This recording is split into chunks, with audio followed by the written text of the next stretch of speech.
You don't keep track of my career, but I watch yours. Is there anybody, I know that CMS always likes to start. Is there anybody that would like to start besides CMS? Not that you can't start, you may start. You want to jump up and work, Felix? Okay, let's do it. Yeah, let's do it. Okay. So for your edification, David and Karen, what we do first, we tape all our memorized scenes from last week. All we've done is we read through them last week and sort of chatted about them a little bit. Take a look at. I'm not a believer in method or any of that stuff. The process we use on 1 degree of separation from Sanford Meisner, although we do not do repetition exercises here. What we do, however, is improvisation, cold reading, which I like to call sight reading, like in music. And we work consistently on storytelling, working moment by moment and impulse by impulse. And that's what these guys do. So the first thing we do is tape the scenes that we sort of read through last week. And then we'll take a quick break, potty break, water break, coffee break, candy break. And then we will do cold reads for next week. So that sort of brings you up to speed. Keep your papers still, people, please. Maybe he's good. Who starts the scene? I do.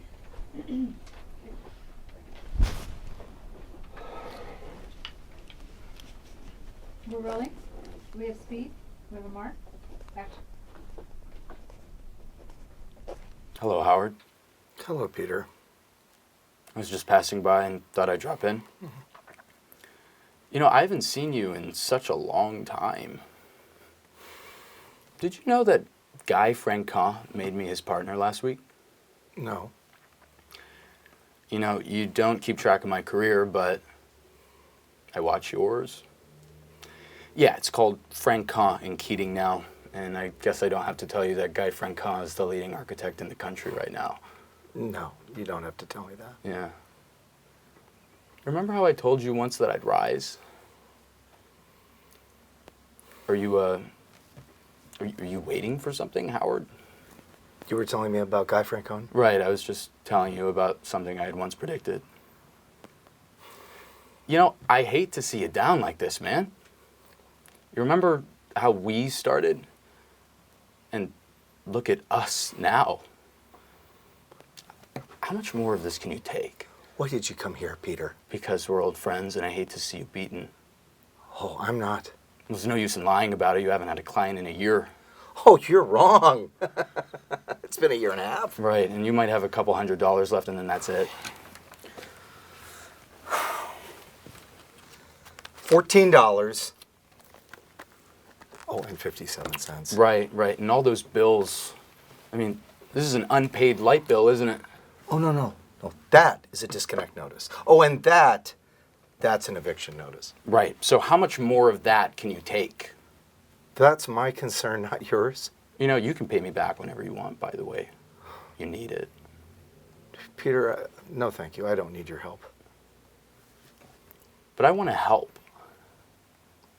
Look, I don't give or ask for help. Why don't you drop it? What? The charade, or the pose, or the ideals, or whatever you want to call it. You can't stand alone anymore. Just give in. Learn how to get along with people, first of all, and then start designing the buildings that everyone else does, and you will be rich. You will be successful. You'll be affluent. You'll finally be one of us. Is that what's bothering you? Oh, that I want to stand alone? Is that it? I don't know. Look, it's getting late. Go home, Peter. You lost your watch, Howard? I hawked it. Good night. Good luck.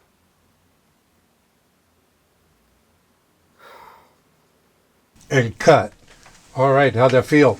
Pretty good. That's good. Should have felt good. Yeah, It was pretty pretty strong. He's very good Pretty with strong. memorizing, so it's... Well, you know, here's the deal. Acting is a team sport. Sure.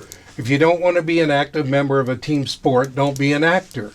You don't act alone. Even someone doing a one-person show Right. doesn't act alone. They have a crew, they have a sound booth, they have camera people.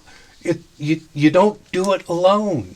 So if you're concerned about your lines and your memorization, which as we get older does happen, then you depend on your partner to help you in the event that something goes awry. Okay? And it will. So don't think it won't, because it will. You know, I've worked with actors making $500,000 a week that couldn't remember their lines. They were still making $500,000 a week. You know, okay, so what? You know, I could tell you a long story about Pernell Roberts and I guest starring on a very, very large major show, and both of us, seasoned actors, wanted to kill the two young actors we were working with because they kept screwing around and horsing around. And he was a fire chief and I was a fire captain, and we kept burning down buildings. It was not an easy shoot. There were 3 crews. You were literally burning down. Literally. Yeah, literally burning down I buildings. thought it was a metaphor. Yeah. No. It was a actual situation. Oh, I see. Yeah. So, okay, I like, go in there, be a little more intrusive at the very beginning. You want to utz him a little bit. You're not there to help him. And at the beginning of the scene this time, it sounded as though you're really there to help. But you're not. You're there to gloat. You're there to stick it to him. You're there to put that little final last pin in the voodoo doll, whatever. And you just don't want to deal with him. You don't give a shit about him. You know, why? I should have just slammed the door in his face. Yeah. Well, and in actuality, maybe you would have done that Right. in real life. But he sort of barges in. You don't really have a choice. You know, and this is the sequence that was written by the writer, so you have to do it, whether you want to or not. It's not real life. No, it's not. It's not real life. And it's not life imitating art Right. or art imitating life. You know, Francois Truffaut said it the best. Filmmaking is capturing life at 24 frames a second. That's what filmmaking is. And it's our job to be as realistic and honest and open and willing to be those things for people to enjoy what we do. That's our job. Your job isn't your objective or your motivation or any of that crap. I'll tell you what your objective is. Your objective is to get the job. Your motivation is to get paid. Those the check clears. Yeah, Yeah. and hope to check. No, they clear. You may have to fight for it sometimes, but they normally clear. It'll clear. Let's do this again. Be a little more standoffish at the beginning. You were sort of, I don't know, not sure whether you were happy to see him, not happy to see him. So let's be a little more definitive about that. Something, obviously, it doesn't matter what it was, because, you know, the old David Mamet story I tell, with the executive producer calling him and saying, well, how long was the guy in Germany? And David Mamet says, how the hell should I know? I don't know. We said, you wrote the script? Yeah, but he could have been there 5 minutes, 5 years, 5 days. I don't know. Doesn't matter. It's not part of the story. He just was in Germany. Who cares? So we don't know what transpired between these two people, but it's important for you to have an instantaneous response to how he comes into the sequence. Okay? Got it. Okay, cool. We ready in the booth? Am I good still, Jill? Yeah. Both of you are still good. We're rolling. We have speed. We have a mark. Action. Hello, Howard. Hello, Peter. I was just passing by and thought I'd drop in. You know, I haven't seen you in, like, forever. Did you know that Guy Francois made me his partner last week? No. Yeah. Yeah, you know, you don't keep track of my career, but I watch yours. Yeah, it's called Francois and Keating now, and I guess I don't have to tell you that Guy Francois is the leading architect in the country right now. No, you don't have to tell me. Remember how I told you once that I'd rise? Remember how I told you that? You were Are you waiting for something, Howard? you telling me about Guy Francon? Right, yeah, I was just telling you about what I once predicted. So. You know, I hate to see you down like this, man. You know, you remember how we started? And look at us now. Haven't you had enough? Why did you come here, Peter? Because we're old friends and I hate to see you beaten. I'm not. Well, it's no use in lying about it. I mean, you haven't had a client in a year. You're wrong. It's been a year and a half. Right. You might have a couple $100 left and then that's it. Oh, well, let's see. Yeah. It's $14 and 57 cents. Oh, it's impressive. You think that's enough to pay off all the bills? I mean, this is an unpaid light bill, isn't it? No, that's a disconnect notice, and that's an eviction notice. Mm-hmm. How much more of that can you take?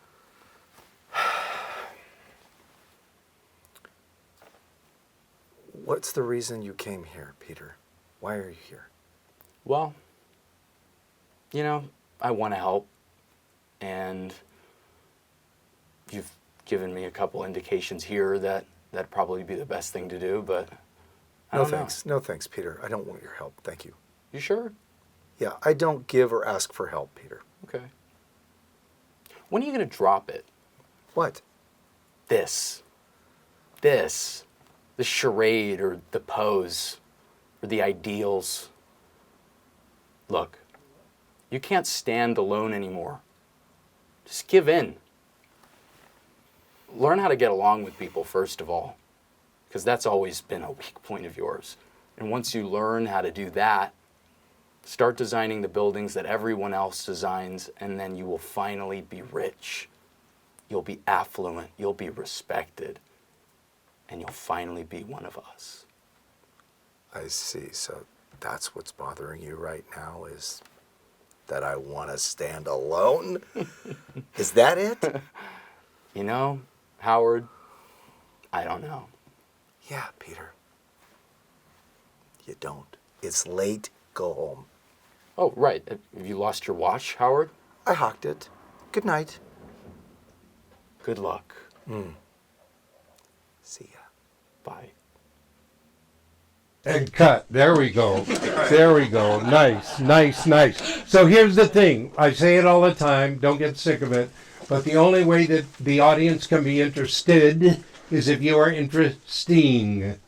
Sharing form. We've got to be interested in what we're watching. Otherwise, we go pee-pee or go get a Coke or go get a big bucket of popcorn or not off in the theater. Exactly right. Good work. The changes were very good, very specific, all very natural, all very... Here's the thing. Active listening. Active listening. I get right before COVID, some of you know I got to spend a whole evening with Morgan Freeman. It's one of the things we talked about the most. Where was I? You weren't invited. I was, but I had to decline. Yeah. I was like, Anyway, we talk about active listening. He said that's the most important thing he ever learned from any of the stars he was ever fortunate enough to work with, is to listen. And I was watching, what was I watching? Oh, I started watching, don't ask me why, because I'm not a big fan, but I started watching on Prime. right. And there's a scene, but he's talking, he's going through this wonderful monologue, and they cut to, and he's not listening. And because of the way we work, I knew he wasn't listening. So with a couple of people I was sitting and watching with, I said, what do you see here? What's not right? They said, well, he's not listening. He was pretending to listen, but he wasn't listening. Well, you can tell. And when it was time for his line, they cut to him, and he had been thinking about his line the whole time, and it was apparent that's what he was doing. Now, maybe the average Joe Schmo, they may or may not see that, but you guys certainly would have. And the people I was sitting with are not, one's a writer and one's a sales marketing person. They're not aware of that, but they sensed it because he wasn't listening. So your listening skills, guys, the more you do this, are getting better and better and better and better. And I say this all the time, ad nauseum, I realize, but the only way the uncomfortable becomes comfortable is by doing the uncomfortable. It's the only way.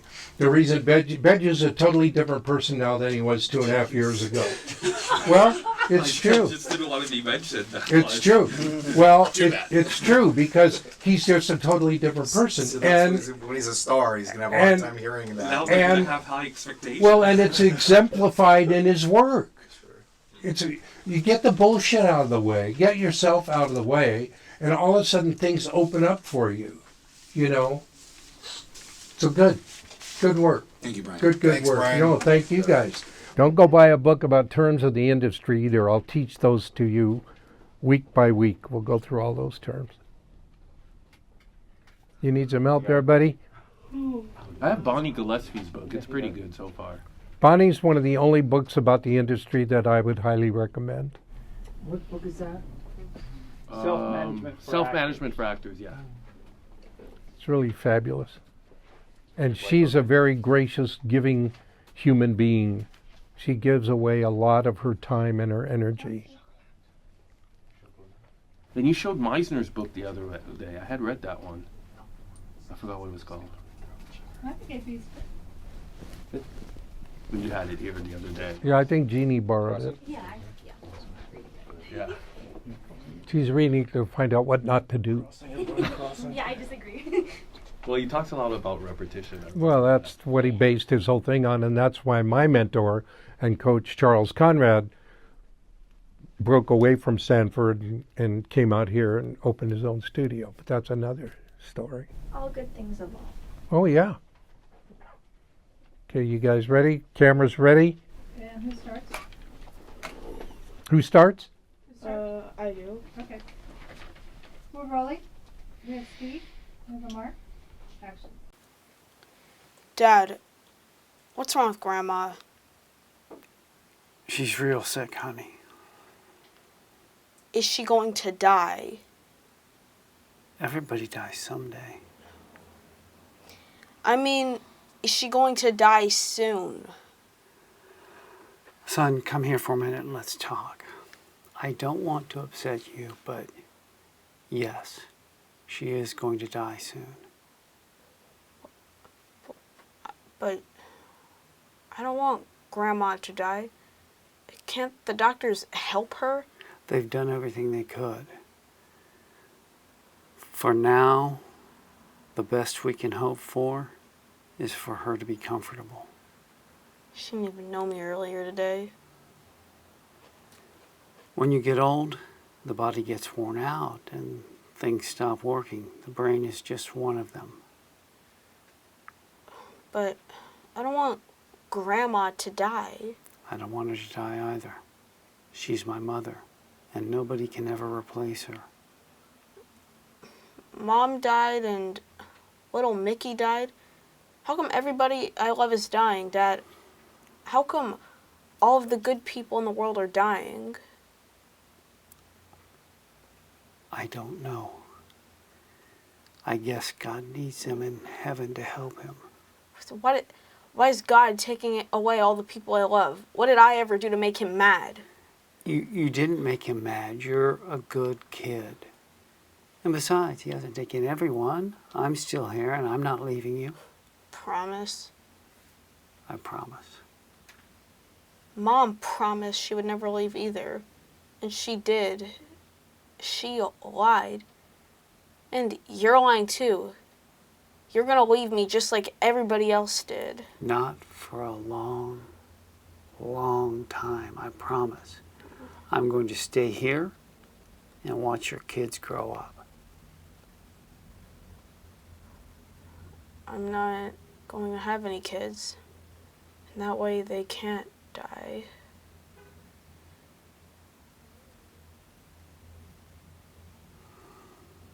And cut. Lovely.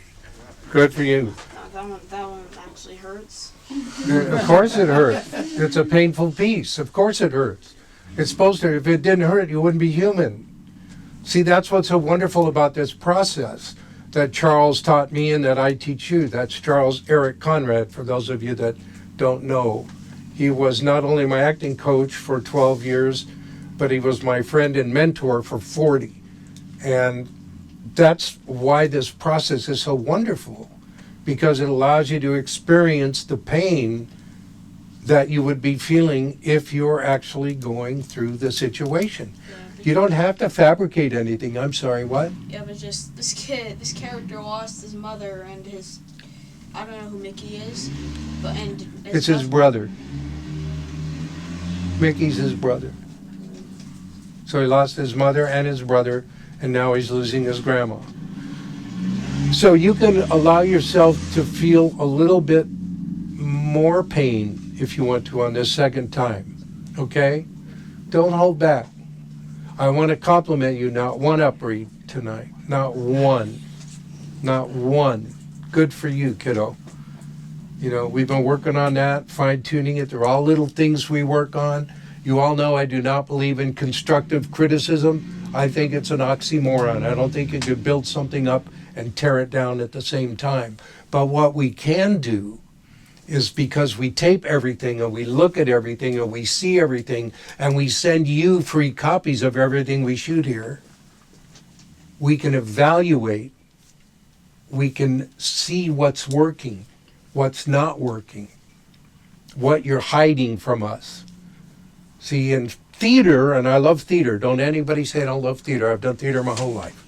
I love theater. You can get away. You can cheat a little bit in theater. You can't cheat on film. Film crawls in your eyes and in your guts, counts the nose hairs in your nose, and magnifies everything you do and feel. So you can't cheat, you know. And that's what's so wonderful about Charles' process. It allows you, once you get your head in the right space, once you go from your left brain, which is the logical brain, to your right brain, which is a creative brain, once you go there, it allows you to experience things on a real, natural, personal level. But you have to have the willingness to go there. See, and a lot of people, when they're new here, don't have that willingness. They don't want us to see them warts and all. They want to smile through everything or be tougher than everyone. But that's not the way life is. You know, pain, agony, and torture is what life is. I'm not a fatalist, but I am a realist, you know. So allow yourself to feel that pain when we do this again. See where John is? Do you see where John's coming from as the son of the woman who's your grandma who's dying? He tells you. You say, I don't want grandma to die, and what does he tell you? He says he doesn't want her to die either. Why? That's his mom, and nobody can ever replace her. Yeah. Yeah. Pretty serious stuff, isn't it? Yeah. So just feel it a little bit more, okay? Let yourself go there. Just don't give a hoot. You know what I normally say, but we're being taped tonight, so I have to be polite. You know, I'm trying not to swear too much. They could bleep it out. Not the way I use the F word, they couldn't. Give me the beep, da-da-da, beep, da-da-da, beep, beep, beep. No, so, okay, so we good in the booth? Yep. Okay. We're rolling. We have speed. We have a mark. Action. Dad, what's wrong with Grandma? She's real sick, honey. Is she going to die? Everybody dies someday. I mean, is she going to die soon? Son, come here a minute and let's talk. Now, I don't want to upset you, but yes, she is going to die soon. But I don't want Grandma to die. Can't the doctors help her? They've done everything they could. Now the best we can hope for is for her to be comfortable. She didn't even know who I was earlier today. When you get old, your body breaks down. Things stop working. The brain is just one of them. I don't want Grandma to die. I don't want her to die either. She's my mother, and nobody can ever replace her. I can't believe this. Mom died, and then little Mickey died. How come everybody I love is dying? How come all of the good people in the world are dying, Dad? I don't know. I guess God needs him in heaven to help him. But why is God taking everybody away from me? What did I ever do to make him mad? You haven't done anything to make God mad. You're a good kid. And besides, he hasn't taken everyone. I'm still here, and I'm not leaving you. Promise. I promise. Mom promised she would never leave me either. And she did. She lied. And you're lying too. You're gonna leave me just like Mom did, and just like little Mickey did. Not for a long, long time, I promise. I'm gonna stay right here and watch your kids grow up. I'm not going to have any kids. That way they can't die.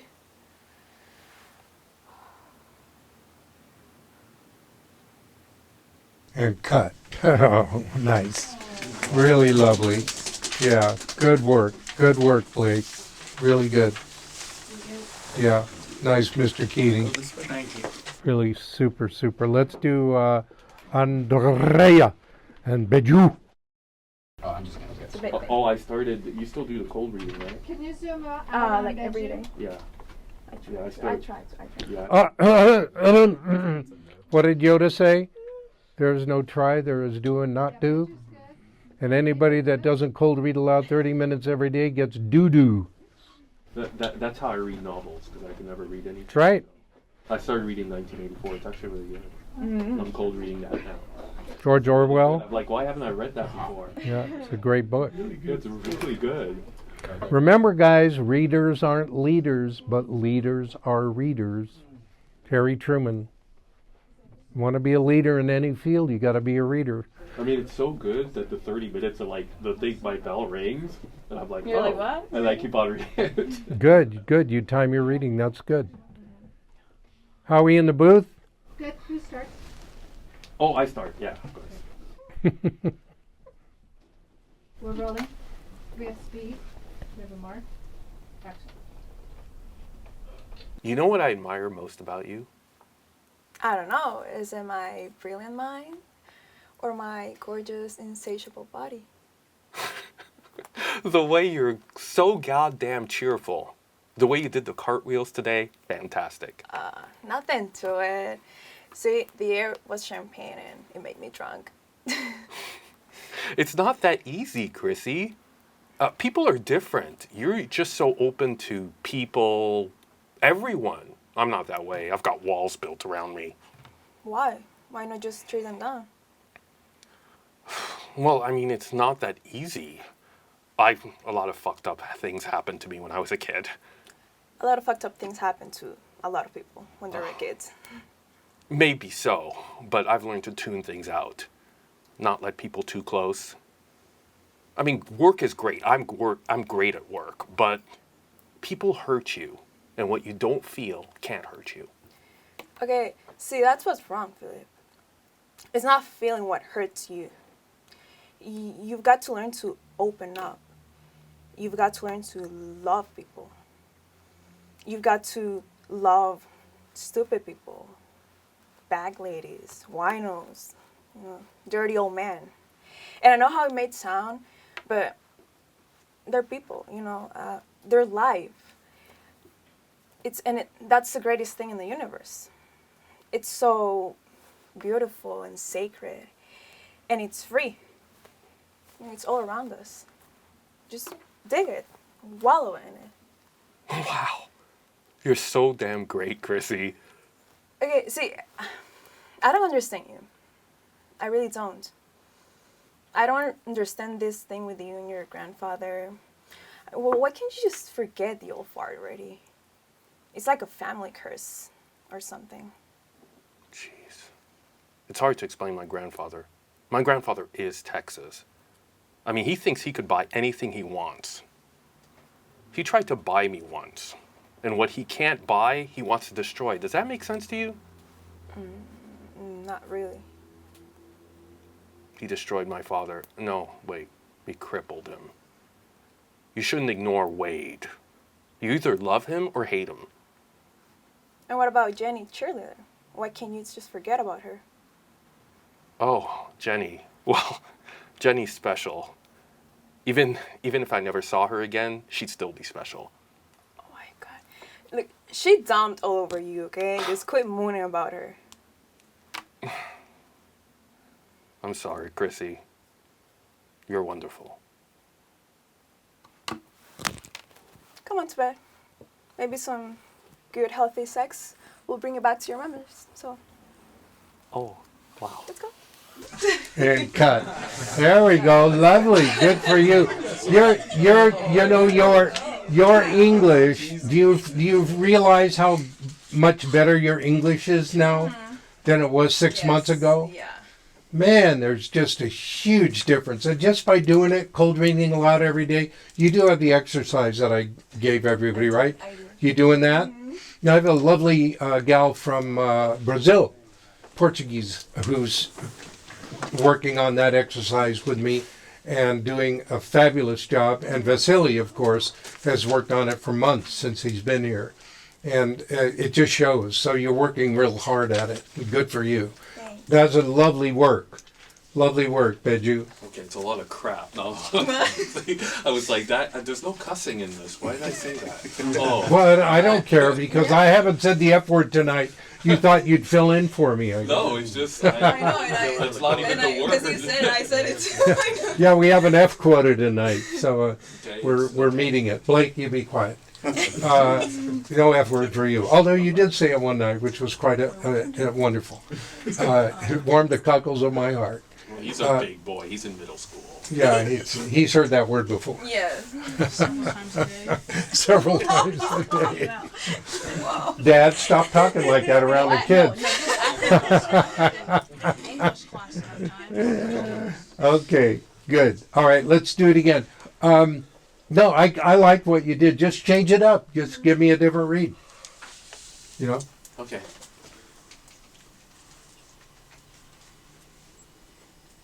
I just go? Or? No. Okay. You'll get your words from the booth. All right, you start, Beju. Mm-hmm.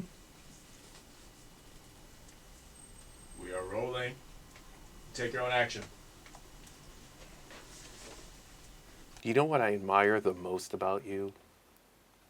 My brilliant minds or my gorgeous, insatiable body.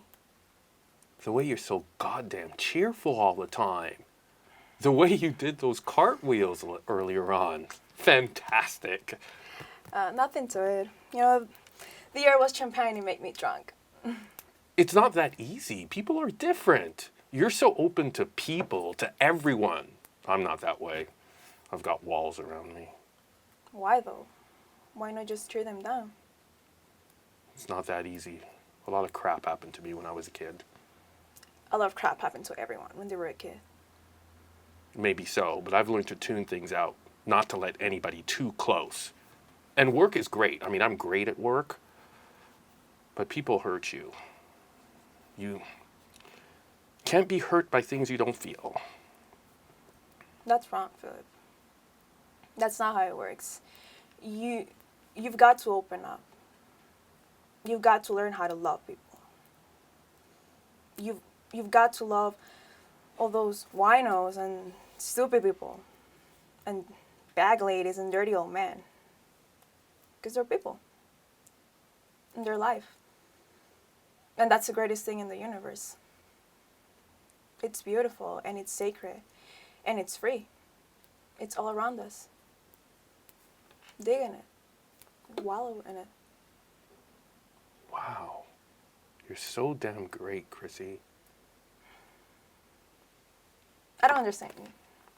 I really don't. This thing with you and your grandfather, why can't you just forget the old fart already? It's like a family curse or something. I can't explain my grandfather. My grandfather is Texas. I mean, he thinks he could buy anything he wants. He tried to buy me once. And what he doesn't buy, he wants to destroy. Does that make sense to you? I don't think so. He destroyed my dad. No, wait. Crippled him. But you can't ignore Wade. You either love him or hate him. And what about Jenny cheerleader? Can you just forget about her? Oh, Jenny. Well, you know, Jenny's special. Even if I never see her again, she's still special. Oh, look, she dumped all over you. Just quit moaning about her. You need to understand that there was a point in my life when my mother and Jenny were the only people I cared about. Okay, to hell, Jenny. What about me? Oh, I'm sorry, Chrissy. You're wonderful. Come to bed, Philip. Maybe some good, healthy sex will help you bring you back to your senses. And cut. There we go. Nice. You just shocked the hell out of Philip. I realized I was ready to run upstairs, but I realized during the good. scene that I had forgotten that line. Good. That's good. Lovely. Good work. Okay. Kenny and Max. My students quote me all the time. Have one of the hottest up-and-comers in Nashville who studied with us and is in our movie, played the dad in our movie. And he says that every time he goes on stage, he says, he told me this the other day, he says, I carry your bag of tools with me every time I go on stage. That's a great compliment. Just control deleted me there for a second. Okay, simmer down. Here, everybody, simmer down now. Simmer down now.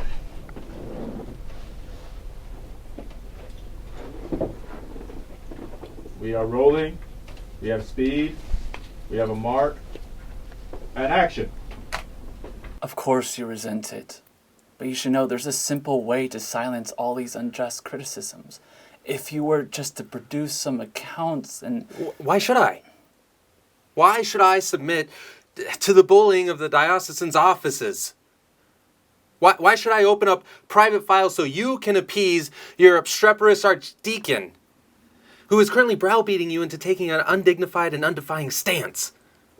And if I do give in to this request, I will be taking a serious... Oh. I understand your anger. But you should know... I see your point of view. But Stephen, you gotta listen to me what I'm about to tell you.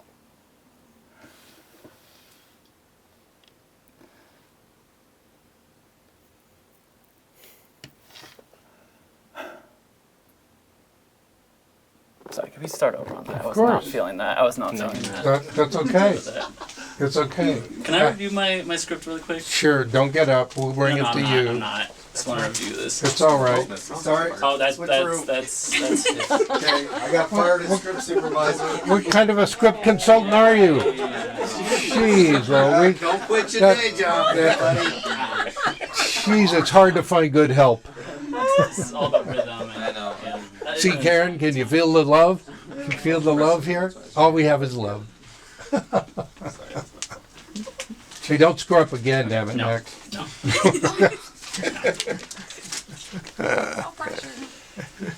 He knows I'm just kidding. It was good to stop.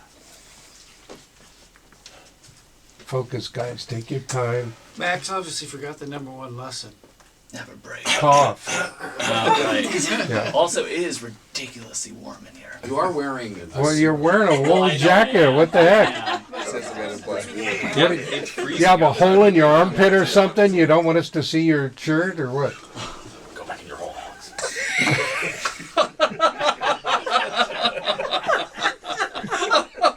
What does this turn into? I don't know. Okay. Sit down. Sit down, everybody. I'm joking, but yeah. Not really. Okay, give him a minute, guys.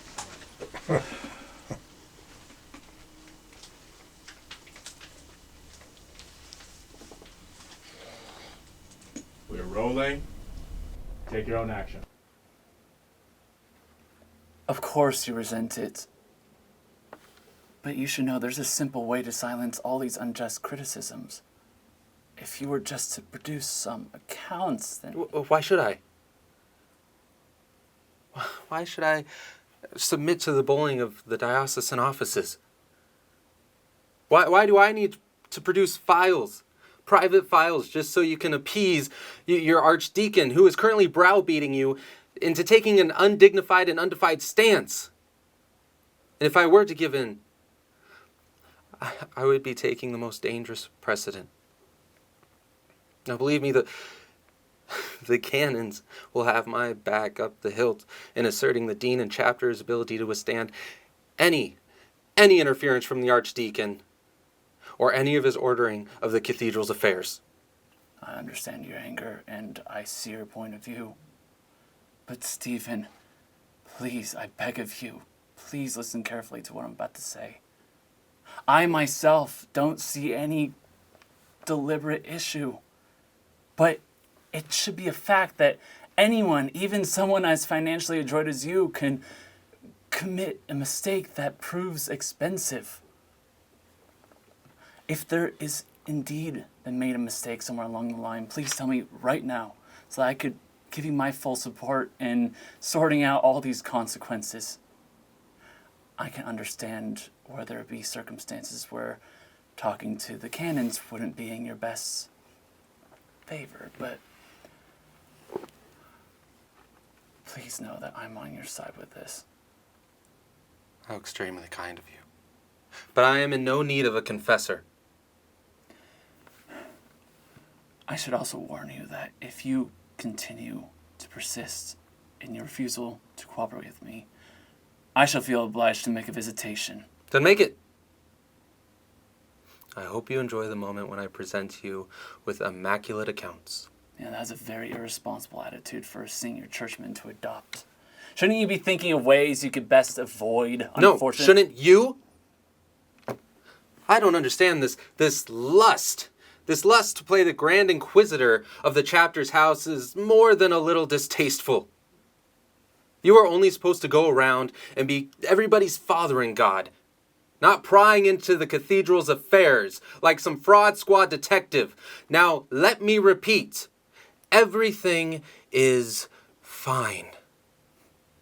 I have control of everything, and the appeal is on course. So why don't you go back to your little job of playing the good bishop and leave me in peace to play the good dean? Because I know from past experience that the role of good dean is one that you sometimes have great trouble sustaining. How dare you? How dare you? And since you insist on a spade being a spade, I hardly think you're in the right to complain when I follow your example. So, Stephen, let's just have a conversation in a calm, civilized, and dare I say Christian manner. Let's try to get a hold of ourselves. I don't want to have a visitation, but I think it'd be that is a lie. You've been longing for years to make a visitation, so you can run my face through the mud. And don't think I don't know why. Stephen. You haven't forgiven me, have you? You haven't forgot that I may have made a pass at your wife. And the problem is, your wife didn't seem too upset about it. Oh, you bloody liar. You bloody liar! She was never interested in you. She fought you off. Oh, I know she did fought not you fight off. hard. For a long time, she didn't fight at all. It's a good thing I didn't have a drink. Oh, you always have too much to drink. I mean, the only reason you spend your entire damn life committing adultery is because you're always too bloody sodden to achieve it. Righteous, hypocritical What's so little boy. self-righteous and hypocritical about telling the truth? It's not the truth. I speak the truth when I tell you you are self-righteous and hypocritical. How dare you accuse me of immorality when you are the one who went to bed last night with Harriet March? And don't pretend you don't know what I'm talking about. And don't act like I will keep quiet for the good of the church either. In fact, go ahead and make that visitation. Because if you do, I will go up to Harriet's highest friends in London and tell them about the affair. And then the news of the world will be on your doorstep quicker than you can draw a breath to lie about your innocence. There wasn't an affair. That's not what Harriet had to But say. she's lying. Well, I don't trust you, and I don't believe you, and neither will the news of the world. Well, that's it.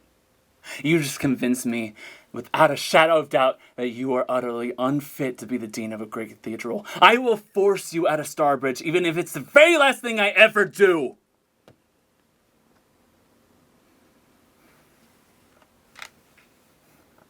And cut. Okay. Once we started getting the pace, then it Yeah, was going. yeah. Just Yeah, that first gear is like, oh, first gear stuck, and then now second. There was Yeah, a lot of the- improvisation in that one. The minute you got past that hump, Yeah.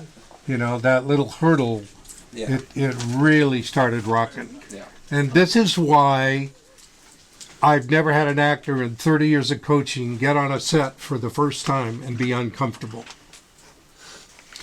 The chances of you getting a role like this at the stages that most of you are 10 million to 1. So if you can do this here and produce as well as you did, 5 lines, 8 lines on a Shonda Rhimes show, who cares? You'll go in and kick ass. Yeah, you'll get the job done. You'll do really well. And you'll get, I just had one of my actors just guest starred on Chicago Med, and now he's guest starring on Power Book 4. So this works, guys. This process works. You don't have to get your book of verbs. You don't have to dissect a script. You don't have time for it. You just don't have time. Right. You get a call on Friday for an audition on Friday morning. You get a call back Friday afternoon. You're on the set Monday morning. When do you do backstory? When do you do research? You don't have time. 5 things to look at on every script. 5 things, real simple. Who, what, where, when, why. Done. Here's a question for you guys. If you are in scenes 4, 5, and 6, scenes 31, 32, and 33, and scenes 89, 91, and 92, do you have to read the whole script? No. Why? That's information you don't need. It's not your story. It's not your story. You're concerned with the scenes you're in. I love when Harvey Keitel gave De Niro the Kennedy Award Center Award. He was up there and he looked up at Bobby and he says, Bobby, I want to thank you for teaching the most important thing about memorization. My line, my line, my line, bullshit, bullshit, bullshit. My line, bullshit, bullshit, bullshit, my line, my line. Okay, it's not that simple, of course. But there's no reason for you to know what's going on in the story if you're not involved in part of that story. Why? What's the first thing about screenwriting? The first rule about writing is if it doesn't add to the story, take it out of the screenplay. You see it all the time in movies. They'll go from one sequence to another. You sort of what? But then you think back and think, well, it didn't matter. It doesn't matter. If it doesn't add to the story, it doesn't matter. If what you're going to read about is only going to clutter your brain with excess matter, why do we need to know it? We don't. How long was the guy in Germany? I don't care. I don't care. I'm not in that scene. I don't care if he, spent his life there.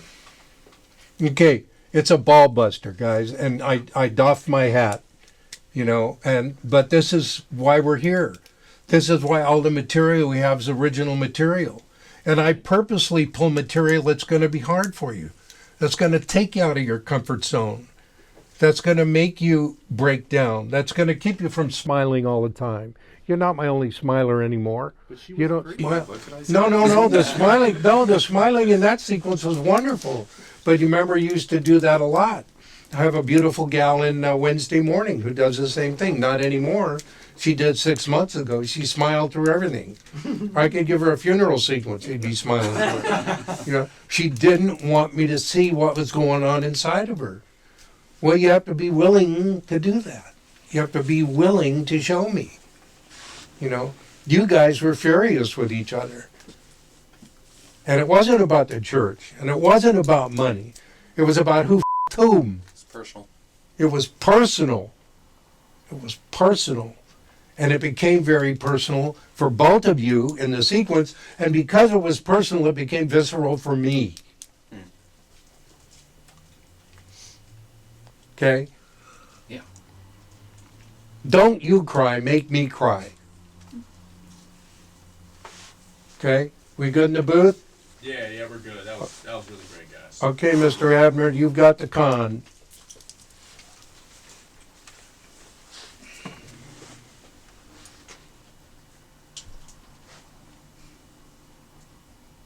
Try to hold for a few seconds for sound.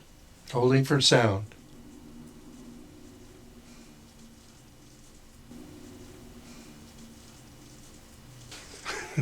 And motorcyclists. Okay. Hey, that's Frontier Airlines to you. Oh, sorry. It's both. Oh, yeah.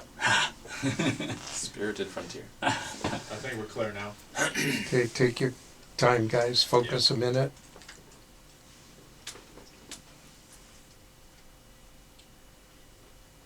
We're rolling. Or take your own action. Of course you resent it. But you should know there is an easy way to silence all these unjust criticisms. If you were to produce some accounts, then... Why should I? Why should I submit to the bullying of the diocesan's offices? Why should I open up private files so that you can appease your obstreperous archdeacon who is currently browbeating you into taking an undignified and undefying stance? And if I were to give in to this request, I'd be setting the most dangerous precedent. Now I assure you, the canons have my back to the hilt in asserting the dean and chapter's ability to withstand any interference from the archdeacon and the ordering of the cathedral's affairs. I understand your anger, and I see your point of view. But Stephen, I beg of you, please listen very carefully to what I'm about to say. I personally don't see any deliberate wrongdoing. But it is a fact that anyone, even someone as financially adroit as you, can commit a mistake that proves expensive. If there really has been a mistake made somewhere along the line, please tell me now so that I could back you completely. But I also can understand that there would be circumstances that speaking to the canons wouldn't be in your favor. And I'd be failing you as your bishop if I didn't at least give you the chance to confide in me. Well, how extremely kind of you, but I am in no need of a confessor. I should also warn you that if you persist in your refusal to cooperate with me, I shall feel obliged to make a visitation. Then make it. And I hope you enjoy what you find when I present you immaculate accounts. That's a very irresponsible attitude for a senior churchman to adopt. Shouldn't you be thinking of ways to best avoid unfortunate publicity? Shouldn't you? Listen to yourself. This lust to become this grand inquisitor of the chapter's house is more than a little sickening. Your job is to go around being everybody's father and God, not prying into the cathedral's affairs like some mob squad detective. Now listen to me when I tell you everything is fine. I have everything under control. The appeal is on course, so why don't you do me a favor and go back to your job and play the good little bishop? And leave me in peace to play the good dean. Because I know from past experience that the role of a good dean is one that you sometimes have great trouble sustaining. Oh, how dare you! How dare you! And since you insist on calling a spade, I hardly think you're in the right to complain when I follow your example. So, Stephen, let's get a grip on ourselves and try to have a conversation in a calm, civilized, and dare I say, Christian manner. I'll start by offering some information that is true, and which I hope you'll accept as a peace offering, signifying my good intentions. I don't want to have a visitation. And I think it'd be infinitely better for the That church if is a lie. You have been longing for years to make a visitation here so you could rub my face in the mud. And don't think I don't know why. You still haven't forgiven me. Steve. You haven't forgotten that I may have made a pass at your wife. And you haven't forgotten that she wasn't as upset as she should have been. You bloody liar. You bloody liar. She was never interested in you. She fought you off. No. I know she fought you off. She did not fight that hard, and for a while she did not fight at all. Good thing I didn't have too much to drink. Oh, you always have so much to drink. The only reason why you don't spend your entire damn life committing adultery is because you're always too bloody sod into a You payback. self-righteous, hypocritical. What's so self-righteous and hypocritical? Because about it's speaking not the truth. I am speaking the truth when I call you self-righteous and hypocritical. Now, how dare you accuse me of immorality when you, just last night, were in bed with Harriet March? What? No. Don't act like you don't know what I'm talking about. And don't think for once I will keep silence for the good of the church. In fact, if you go through with this visitation, I shall reach out to Harriet's highest friends in London and tell them about the affair. And then the news of the world will be on your doorstep quicker than you can come up with a lie about your innocence. But there wasn't any affair. That's not what Harriet had to say. But she's lying. Well, good for you. Because I don't trust you, and neither will the news of the world. That's it. You just convinced me, without a shadow of doubt, that you are utterly unfit to be the dean of a great cathedral. I will force you out of Starbridge, even if it's the very last thing I ever do. And cut. There we go. Nice. Nice. Solid. See, that's some of the best, most relaxed, unaffected work that you've ever done. You feel it? Yeah. You feel it? You've got to feel it. You've got to feel it. I can't make you feel it. I can't get you to that place. Well, it's easy to make get mad at me. I mean, yeah. Look at him. I mean, With the Will Poulter eyebrows. No, I'm the whitest person here. Good work, guys. Good. How are we doing, Joel? I'm sweating like a dog. Okay. oh, I was already sweating like a dog in Oh, here. gosh. Do you want Well, to take a break now? Or? It's up to you. We could do Rochelle and Kai, but then Jeannie has to work back to back, and I don't know that Jeannie wants to do that. Warm in here, so I'm thinking we should take a break. Okay. Break time. Coffee time, break time, water time, candy time. Yep.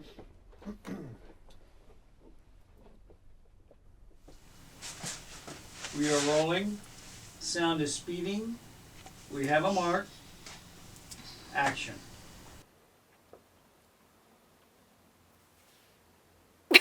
You're not leaving. I have to go. This is ridiculous. You sneak in here unannounced, you drink all of my wine, you fuck me, you leave me high and dry, then you go to the bathroom for like half an hour, and then you saunter off through the dark, and you start getting dressed, as if I wouldn't notice, and without any explanation. It's pretty obvious that you're going to your fucking dinner party. Okay, come on, don't get angry. I told you I was going to the dinner party last week. I reminded you about the dinner party when I arrived this afternoon. A couple hours ago, you didn't seem to mind. You were very welcoming. I know, but I changed my mind, okay? I changed my mind. I mean, especially since this is your last night in LA and we spent several hours together in bed. I mean, normally we have supper together and we cuddle, and I thought we were gonna do that tonight, Shane. I thought we were gonna do that. Okay, well, look. It's fine. Don't make yourself feel guilty about anything or anything like that, okay? I'm not mad. Just, look, it doesn't matter, Michelle. It doesn't matter. Nothing matters. Okay? It does matter. It matters to me. I mean, it's pretty obvious after tonight that something else is going on. It's pretty obvious that you can't be with me because there's another woman. Oh my gosh. Okay. There. So what does that prove? I think you're a bastard for using me. So that I haven't used you. Oh, I hadn't used you. Yes, you have. And I think Dave Hartley's a bastard too for not inviting me to that stupid fucking dinner party too. Okay, well, he's not putting it on. Allison Ridley is. And she doesn't know you. She doesn't know about our relationship. We both decided that we'd have separate lives, separate friends, and we wouldn't become that perfect twosome. Okay, our relationship has never had any strings because of you, if I recall correctly. Yeah, well, I changed my mind. Okay? I changed my mind, Shane, okay? Look, I love you, Shane, and I want to go with you tonight. Can I No. please just... No, you can't. Not at this late of hour. It's a seated dinner party. Okay, so stop trying to make me feel guilty. Of course, I'm not involved in your inner little circle. And it makes me want to puke, all of you, the Hartleys, the O'Hares, the O'Neills, all of them. Make me want to fucking puke. You're so pretentious in your own little fucking circle, never allowing any outsiders, ever. You with your old money, you're never allowing anybody, but you guys, what I think it is? I think it's incestuous. All you do is hang out with your country club people and your Beverly Hills mansions, and you never allow anyone from the outside. It's sick! I have to go. I'm very late. I'm really sorry that this had it ended on a bad note, but there's nothing else to be said, so... God, I really wish we could have been friends, though. Friends. You're out of your goddamn mind. Friends. Why don't you go with that bitch, right? Oh, is she a debutante? Part of like a country club? Is that why you don't bring her around? I bet you should at that dinner. There's one thing I don't understand. Every single time you come crawling back to me all hot and bothered, and I accept you for what? What is it? Because she's so pure and virginal that you can't mess with her because you're saving her for marriage? And I'm just the one that you fuck with? Or is it because she's not falling for your charms? Is that it?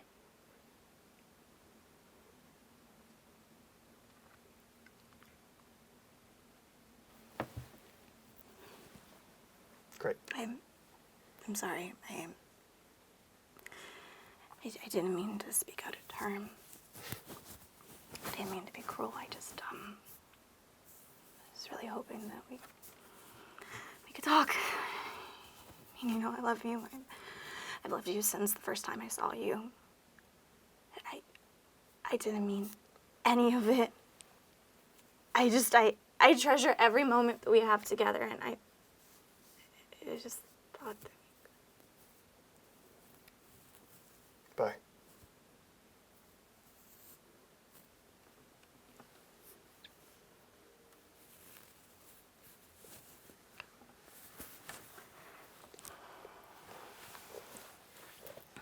And cut. Yeah. Nice. That was really good. Yeah. That's a ton of dialogue, girl. Yeah. Yeah, the words keep escaping though. That's all right. Nobody knows but you and me. We couldn't tell. Yeah, nobody knows. Yeah. Nobody knows. But here's the thing to remember. Once you're in motion, you don't stop. Only the director says cut, or the DP.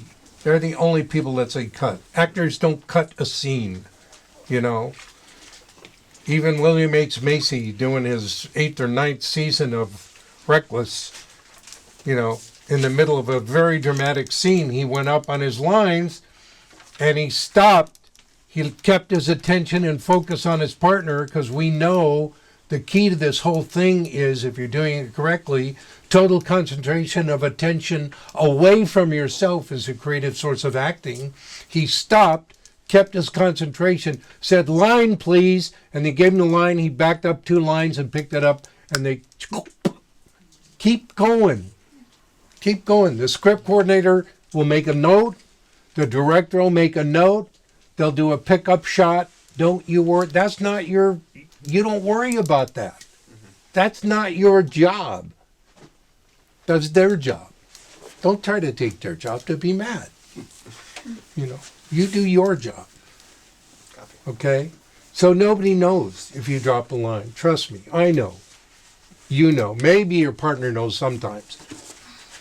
But not always. You getting more comfortable? Yeah, because I'm supposed to be like... I know. Yeah, that's... Just a little bit. Okay. Are we ready? Everybody simmered? Ready in the booth? Listos. Listos. Andiamo. We are rolling. Sound is speeding. We have a mark. Whenever you're ready. You're not leaving. I have to go. So you come here unannounced, you drink all my wine, you fuck me, you leave me high and dry, and then you're just out of here? You go to the bathroom for about half an hour, and then you come out, you change in the dark, expect me not to say anything, not even to notice? It's pretty obvious you're going to your fucking dinner party right now. Okay, don't be mad. I told you about the dinner party last week. I reminded you about the dinner party today when I arrived. A couple hours ago, you did not care. You were very welcoming. Yeah, but now I do care, okay? Because it's your last night in LA, and I expect that we be together. Especially after we spent several hours together in bed. I mean, normally you give me supper and we cuddle in bed for a while, okay? I mean, like Shane, I'm sorry. I didn't want your last moments here to be felt. I love you. I'm sorry, I didn't mean to make you upset. I didn't mean to make you angry. I'm not mad, okay? And there's nothing to be sorry for. So stop trying to make yourself feel guilty, okay? It doesn't matter. Michelle, it doesn't matter. You know, I think it does fucking matter. Especially after this evening. I think it's pretty clear that the reason why you don't want to be with me is because there's somebody else.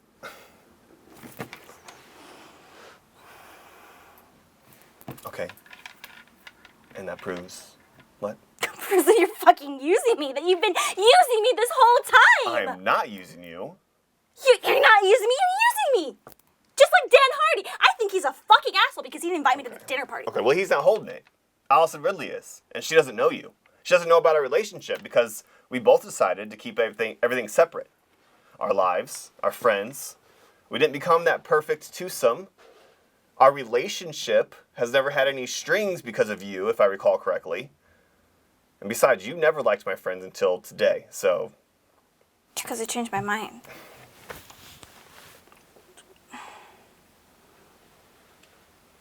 It's your last night here. Can I just come with you to the dinner party, please? No, you can't. You know that. Not this late of an hour. It's a seated dinner party. So stop trying to make me feel guilty. That's right. Not allowed in your precious little circle. I know all of you guys make me want to vomit. Yeah. You, the Hardys, the O'Henrys. They're all villains. You and your precious little elite circle. Never involving anyone else but yourselves. You're just a bunch of rich snobs. That's what you are. Old money. So hateful of everybody else but your own selves. I think you're incestuous. Just hanging out at your Beverly Hills mansions and your country clubs, never allowing any outsiders. It's sick. It's disgusting. Yeah, I have to go. It's late. Okay? I'm sorry this ended on a bad note, but there's nothing left to be said. And I really wish we could have been friends, but... Friends.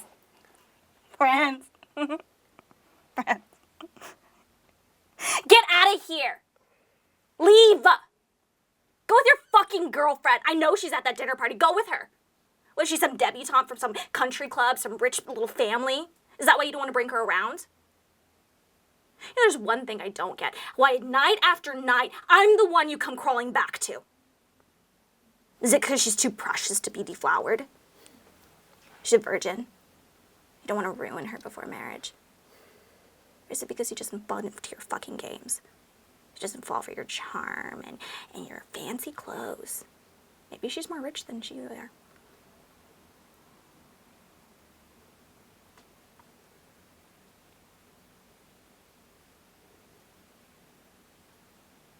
I'm sorry. That was kind of cruel.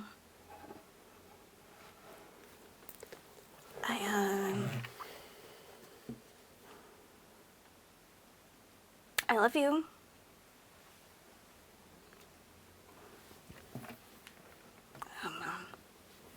I really want to spend your last night together. alive, you know what I mean? I didn't mean to be cruel, you know, the first time I saw you, I knew that you were the one for me.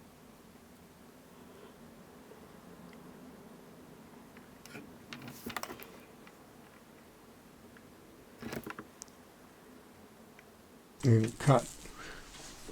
Give that girl a Prozac. Yeah, good work. Yeah, no, bipolar plus. Okay, Rochelle and Mr. Abner.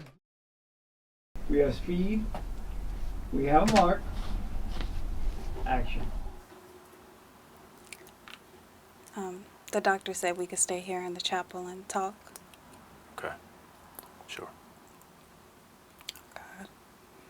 What are we gonna do? I don't know. It's not fair.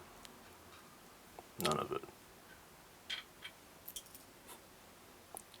That poor little thing. You know, it has a heart. It's beating. How can that be? How could it have such a tiny, healthy heart, but everything else be so... Maybe it's not for us to understand. We understand well enough. It is what it is. It's got multiple birth defects. That's what the doctor said. Please don't call her it. She has a name. Melanie. She's a human being. She's alive. She belongs to you and to me. That's not true. She doesn't belong to me. Nor do you either. She is no part of us. What do you think those doctors can do with surgery? Make her a whole person from assorted parts? You're mistaken if you think that. They can't do a damn thing. The doctor said a decision must be made now. Oh, God. Oh, God is right. You're the one who believes in all that crap. So tell me, what does your God tell you to do now? To keep her alive and to take care of her forever. It's been 7 days today. Seems appropriate to me that on the 7th day, your God rested. So, today's resting. Where? Going fishing? Out to lunch, be back in an hour? But you get the bastard back here, because I want to talk to him. Now. Don't talk like that. This isn't God's fault. Whose fault is it? It's not for us to understand. Whose fault is it? Mine?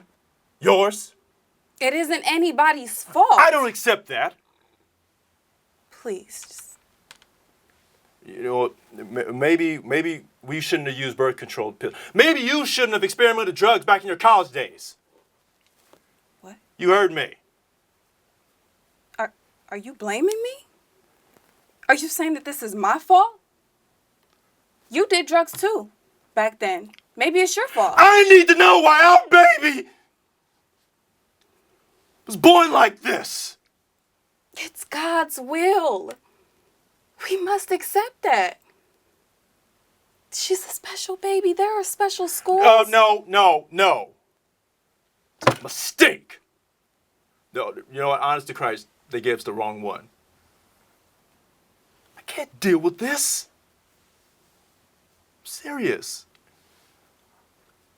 I cannot handle this for the rest of my life. You know what? I refuse to be responsible for this thing, and nobody can make me. But Melanie is our responsibility. She's all we have. And we're going to tell the doctor to do the operation. To do everything in his power to give her the best possible chance in this world. Chance? What chance does it have? Chance for what? No. We are not going to. We have to. No, we don't have to, and we won't. It's not fair to her. She didn't ask to be born. We wanted her. And we're going to tell the doctor to do everything that he can. I love her, and I don't care what you say. She has just as much a right to live as you do. And we're going to tell him to do what he can. No, we won't. Because if I have to, I'll stop her living myself. And damn you. No, you won't. You couldn't do that. God will give us the strength. No, shut up! Shut up! I've heard all I want to hear about your absentee God. It does not exist. Stop it! Stop it! Stop it! Just please. Just please, please, please let us help her.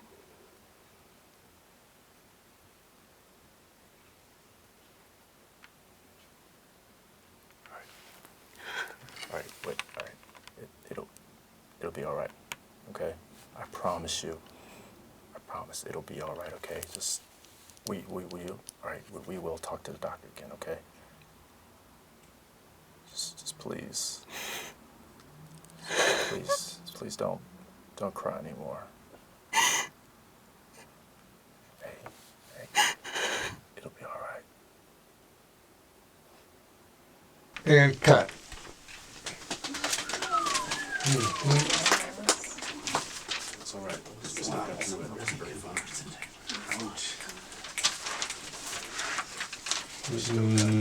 Nice work. Okay. That was really good. Yeah. Yeah, you had a slow roll, slow burn. Okay. You know, but that's okay. If that's the way you felt like doing it, that's the way to do it. You know, Jack Nicholson says if you get a feeling, go with it. You know, if it's not right, the director will say take two. Pretty simple. You know, pretty simple. Everything we're doing here is simple, guys. It's just not easy. You know, this process is simple. Simple, simple, simple. Lovely work. Good for both of you. Thank you. Okay? Ready to do it again? Yeah, change it up. It's up to you. Change it up. Okay. I don't want to give you a redirect because there's no reason to. If there was something that wasn't working, I'd tell you, but it's working. So if it ain't broke, don't fix it. You know? Let go a little more, be a little freer with her. You know, feel you holding back a little bit. Don't hold back.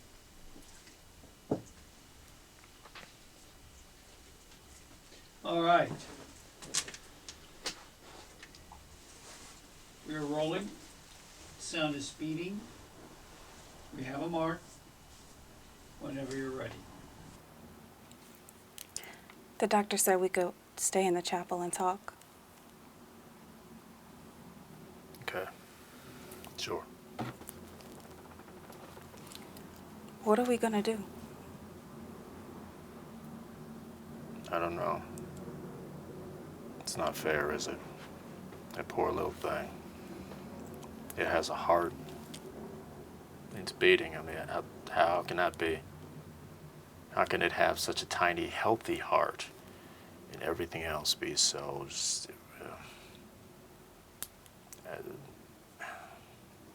Maybe it's not for us to understand. we understand it well enough. It is what it is. It's got multiple birth defects. That's what the doctor said. Please don't call her it. She has a name, Melanie. She's a human being. She's alive. And she belongs to you and me. That's not true. She doesn't belong to me or to you either. She's not part of us. What do you think those doctors can do with surgery? Make her a whole person from assorted parts? You're mistaken if you think that. They can't do a damn thing. Well, they said a decision must be made now.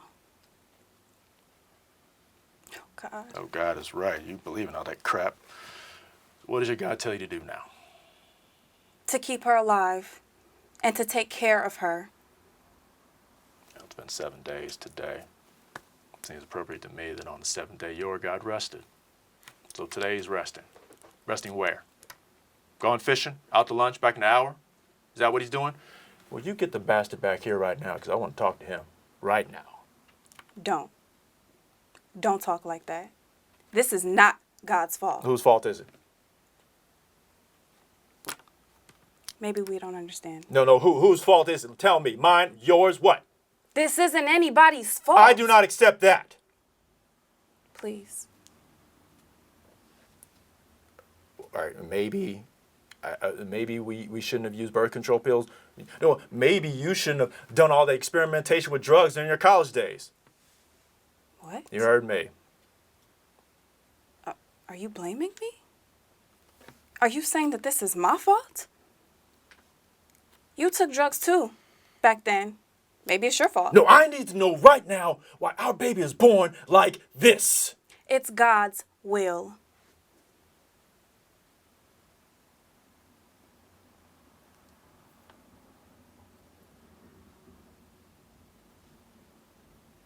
So, well, what you gonna tell me now? We'll grow up and we'll take you to some kind of those special schools or something like that? No, I don't want to hear it. It's all a mistake. It's just a big mistake. Honest to Christ, they just gave us the wrong one. That's what it is. I can't deal with this. I'm serious. I can't handle this for the rest of my life. You know what? I refuse to be responsible for this. Nobody can make me. But we are responsible for Melanie. We are all she has. And we're going to tell the doctor to do the operation. We're going to tell him to do everything in his power to give her the best possible chance in this world. Chance for what? What chance does it have? No. We're not going to. We have to. No, we don't have to, and we're not going to. It's not fair to it. She didn't ask to be born. We wanted her. I love her. And I don't care what you say. She has as much a right to live as you do. So we're going to tell him to do whatever he can. No, we won't. And if I have to, I will stop her living myself. Damn you. No, you won't. You couldn't do that. God will give us the strength. No. I've heard all I want to hear about your absentee God. It doesn't exist. Stop it. Stop it. Just stop it. God is that special little baby. God is you and me and our little girl. Please, just let them help her. Okay. All right. It'll be all right. All right, I promise you. I promise. All right, it'll be all right. We'll go ahead. We'll talk to the doctors now, okay? Please, just don't cry anymore, okay? It'll be all right. All right, we'll talk to the doctors again, okay? And cut. Look at you. Good. Stay up there, Kai. You're going to do it again. Oh, okay. Got another one in you? Yeah, good. Light. Nice, Rochelle. Good for you. Jeannie's doing it again because she had it scheduled to do last week and her partner was called out of town. So we're going to throw her to the wolves. Are you comfortable, Jean? No. Are we simmered? We're simmered. Okay. We are rolling. Sound is speeding. We have a mark. Action.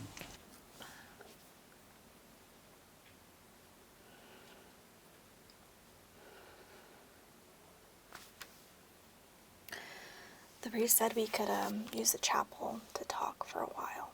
Okay. Sure. God, what are we gonna do? I don't know. It's not fair. None of it. Well, maybe it's... The poor little thing. It has a heart, and it's beating. How can that be? How can it have a tiny, healthy heart and everything else be so just? I don't think that's for us to understand. No, we understand it well enough. It is what it is. It's got multiple birth defects. That's what the doctor said. Can you please not call her an it? Her name is Melanie. She's a human. She's her baby, and she belongs to you and me. No, that's not true. She doesn't belong to me. She don't belong to you either. She's no part of us. Because what do you think those doctors can do with surgery? Make her a whole person out of all sort of parts like a Frankenstein or something? You're mistaken if you think that. I can't do a damn thing. Yeah, well, the doctor says we have to make a decision by tonight, so.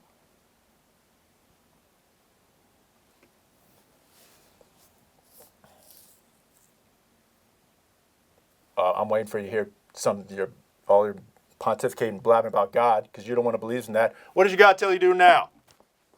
He tells me to keep her alive and care for her forever. You know, it's been 7 days today. If I remember correctly, it seems perfect to me that on the 7th day your God rested, so today's resting. Where? Where? Gone fishing, out to lunch, back in the house. No, you get the best of that kid and tell him I want him here right now. Stop talking like that. Don't talk about God like that. Whose fault is it? We don't know why these things happen. Whose fault is it? Mine? Yours? It's not anybody's fault. I don't accept that. Please, just, please. You know what? Maybe we shouldn't have experimented with birth control pills. You know what? And maybe you shouldn't have experimented with drugs back in your college days. What? You heard me. What, you're saying it's my fault because I took drugs? You took drugs too. Maybe it's your fucking fault. I need to know why our baby was born like this. Because it's God's will. And she's a special baby, and we're gonna take her to special schools. No, shut up. No, it's a mistake. Honest to Christ, they just gave us the wrong one. That's it. They just gave us the wrong one.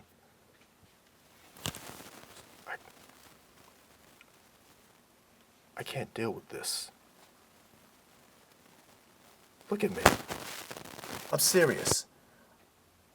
I cannot handle this for the rest of my life.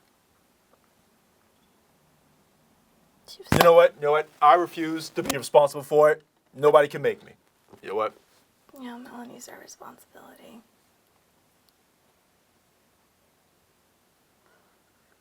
We're gonna go to those doctors. We're gonna tell them to do the surgery. And we're gonna tell them to give her the best fucking chance. Chance? What chance do you think it has? Chance for what? No. We are not going to. We have to. No, we don't have to. And we weren't going to. It's not fair to her. You know, she didn't ask to be born. No, seriously. We wanted her. I love her. And I am going to those doctors whether or not you want to, because she has a right to live just as much as you do. No, we won't. And if I have to, I will stop her living myself. Damn you. No, you won't. That's not in you. We are going to do this, and God is going to help us through. No. I have heard all I'm going to hear about your absentee God. It doesn't exist. Just fucking stop it! Just stop it! See, God is in this little girl. God is in you, and God is in me. And we're gonna trust him. Please. Please.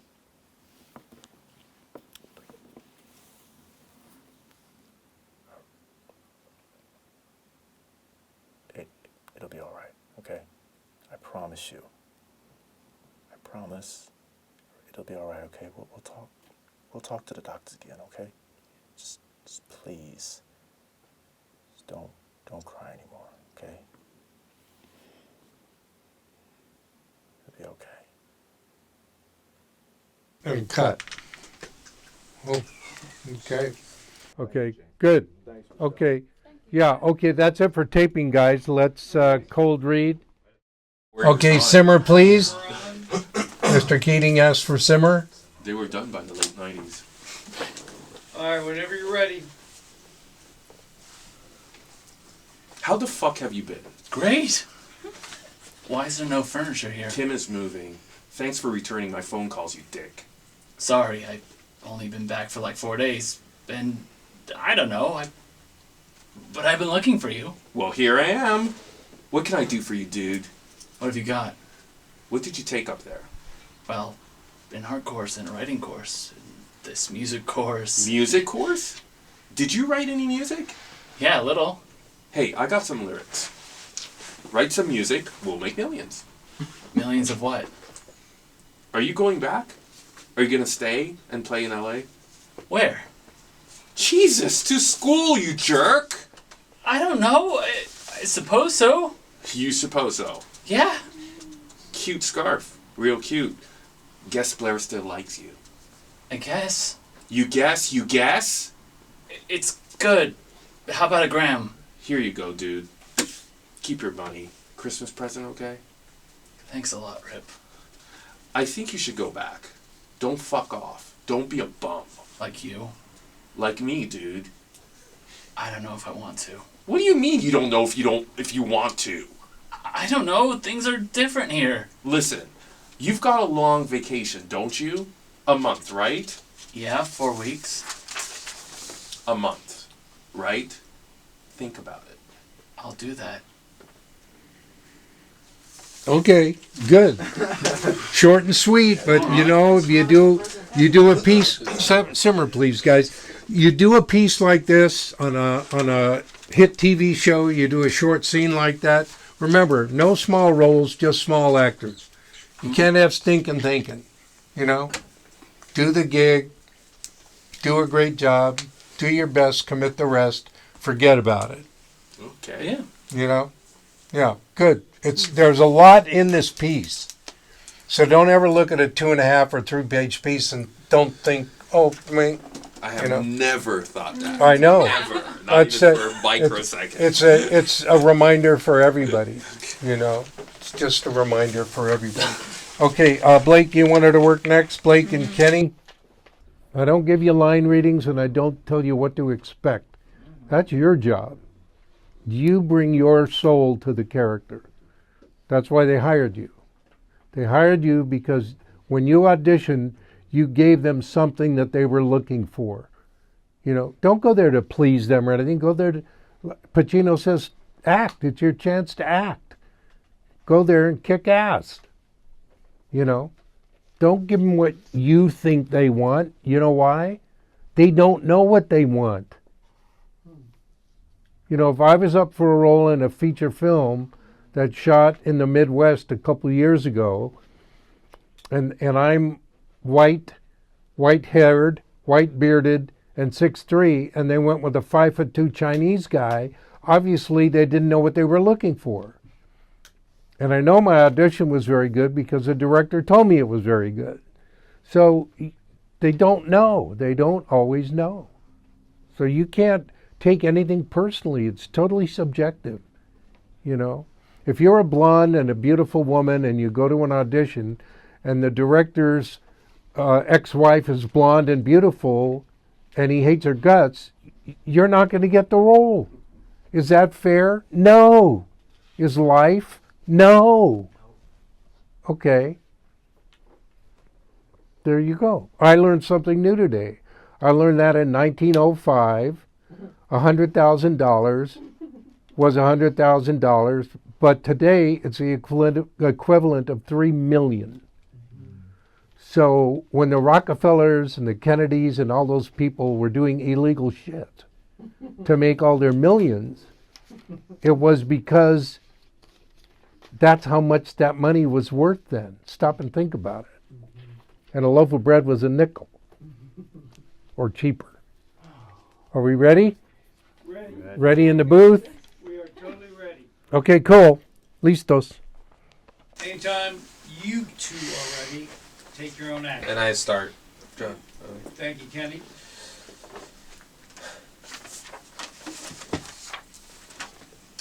Your grades came today, Dad. Yeah, I know. 1 B, 4 C's, 1 D, 1 D. God, A D, for Christ's sakes, Todd. Your mother's not showing it, but she's really upset. Uh-huh. My God, you've never gotten a report like this. A D in beginning algebra. What is this? I don't know, Dad. All right. Your mother and I think you spend too much time with Mr. Denker. We think you should cut down the time you spend on the weekends. No, Dad, please don't do that.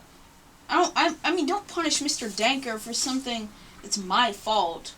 I mean, he'd be lost without me. I'll do better. Really, that algebra, it just threw me to start with. I just messed up. It won't happen again. No, you're spending way too much time with him. Mr. Storman, the algebra teacher, is really hard. Lots of kids get D's. 3 or 4. I won't go on Wednesdays anymore, and they'll study extra hard. You really like the old guy that much? He's really neat and tells great stories. Plus, he needs companionship. Okay. I'm just thinking of your future. You know, junior high is not too soon to start thinking about it. But for now, we'll try it your way. Thanks, Dad. And I promise I'll work extra hard. And cut. Okay, a lot in the piece. How old is this character? Junior high school? Yeah. I'm almost finished with junior high school. Well, So it's important. So it's important that you finish. And if you smirk at your father like that one more time, Okay. it must be my son. He's so smart. You only did when you said me, you get an upread on me, and at very end, your last line, you give me an upread. No upread. Never do an upread, guys. Remember, go through your script, take out that punctuation. Writers write the way writers write. They don't write the way people speak. So it's your job to look at the copy, at the words, and extrapolate the meaning. You know, exclamation point, most bad actors think that means you have to yell or exaggerate. Don't do that. When, a question mark. Do I say, David, how are you today? No, I say, how are you today? It's a question. If it's written as a question and you make it a statement, it's going to sound like a question. Leave it alone. Just leave it alone. Take out the periods. We don't talk dot, dot, dot, dot, dot, period, dot, dot, dot, dot, period, dot, dot, dot, dot, period. We don't do that. Jeez, my whole life is one long run-on sentence. That's the way we talk. So just be careful. Only twice, though, and that's the first time tonight, so good for you. All right. Keep working on it, kiddo. Right. You got it. Wolf connection. Nice. You're a good dad. Let's see. Jill and Felix. I have a scene? You do. You do, Jill. You have a scene. Okay, anytime you're ready. It's ours, babe. I'm putting in a teardrop window. What do you mean it's ours? Where's our bed? Traded her in. Don't worry. I got this below sale price super deal. Bought it 3 days ago, but there was some paperwork. Surprise. You bought this thing without even telling me? They install these windows for you at the dealership, but it's like a ripoff. I'm saving about $150. You like it? I mean, come on, do you like it? You and I are going on our belated cross-country honeymoon trip first week of August. Dante, I just can't pick up and go on a 3-week vacation. I only get 1 week vacation. Nah, it's all taken care of. I called what's-his-face, your boss. Right, and he finally agreed to give you a week with pay, plus 2 weeks off without pay. You planned a vacation without even asking me? Well, I'm putting in the shag carpet down on the floor. Boomer's got a remnant left from their place. All the comforts of home, huh? Like, come on. What's not to like about it? Well, come on, say something. I thought you were going to write poems all summer. You said that's what you needed to do. I don't know, travel will feed my writing, you know, will feed the beast. I figured you can take the wheel when I drive, you know, I can just do a little writing. I thought you'd be excited about it. I don't know. You think it was easy putting all this together? But a lot of that money was my grandmother's. She gave it to us. Oh, okay. I get it. I get it. Yeah. All right. Yeah. Hands off of the wedding stash because she's my grandmother, not yours. Never realized you're such a fucking materialist before. Little Miss Equity. That's not the point. How about this, Mim? Whatever the fuck her name is. Doesn't she get her usual vote in this too? Look, I wanted to surprise you with this honeymoon we never got to have. Not that our marriage needs a jump start or anything. Not that we have any room for any wedded bliss. And that's it. And that's it. That's it. You got it. That's it. Andrea and Kai. I should have let my hair down. That would have been better. I need to get my chakras right. And yes, Kai. Yes, Kai. I know you're not a grandfather, but Lou Gossett Jr. started playing grandfathers when he was 30. So I figured if Lou Gossett could do it, you could do it. They aged him. Yeah, because he was capable of doing it. And a very, simmer please, and a very good friend of mine who just got an Oscar for writing a couple of years ago, Kevin Wilmot, who's a fabulous actor. He, in one of his early films that he wrote and shot in Kansas City, he played 39th Street. It was a history of 39th Street, which was where all the black bars were in Lawrence, Kansas. During World War II, he played a grandfather in that, and he was at that time probably only 35, 38. So yeah, I mean, that's why we're actors, isn't it? You know? I don't want a real job. You're smiling. Hi, Grandpa. What's going on? I have something to tell you. This is why I asked you to come over. What's wrong? Nothing's wrong. Just need to tell you something. Okay, what is it? Back 20 years before your grandma died, we decided to put some money back for you kids so you have down payment for your home. It's in 30-month CDs. Last 3 times they matured. I wanted to give it to you kids, but your mother won't let me. Promise me. If something should happen to me, you'll get it. I'm surprised Mom even let you put money in CDs for us to begin with. Your mom didn't know it. And how did she find out? After Lisa got remarried, I had to change with a new married name. It came in the mail with a name on it in care of me. I can't walk to the mailbox anymore, so your mother found out when she picked up my mail. I bet that went over like a lead balloon. She wasn't very happy. She said you kids didn't need it. She said the boys were both as in alcohol, drugs, and women. Lisa's husband would end up with all hers, and you and Debbie just didn't need it all. Grandpa, what in the world happened to your arm? That is where your mom hit me. Oh my God, Grandpa. Was that last Sunday at Little Skippy birthday party? Yes. Okay, I called over just after she had done it, and she had the nerve to tell me about it. If I had been there, I don't know what I would have done. There is no excuse for a 55-year-old woman to hit an 85-year-old, period. No excuse at all. And I told her so. What did she say? She reminded me the time I broke my mother's finger. The time she went around telling everyone that a horse stepped on it? Yeah, that's the time. She was coming at me, and you know how she throws these hands up to grab ya? Well, I threw up mine to block hers and our fingers interlaced. I guess being scared to death gave me a strength and I didn't know I had. And I just snapped her finger. Grandpa, Davy and I have discussed it, and we think we should have Mom committed. No.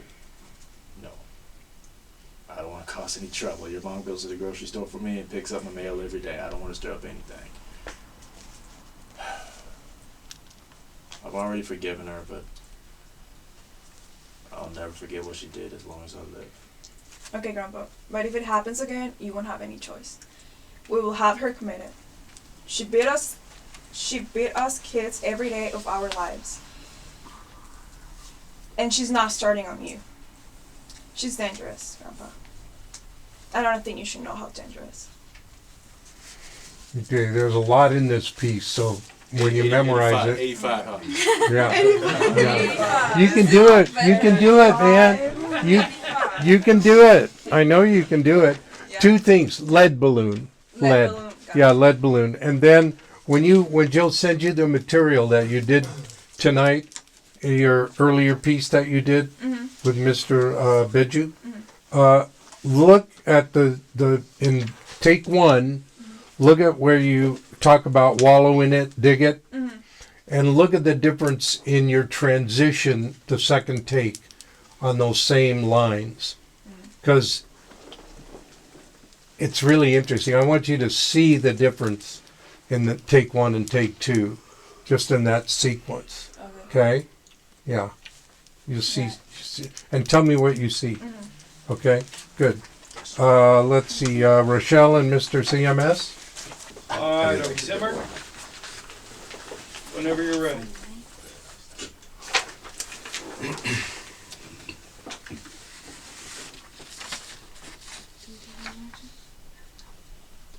What the hell is going on, John?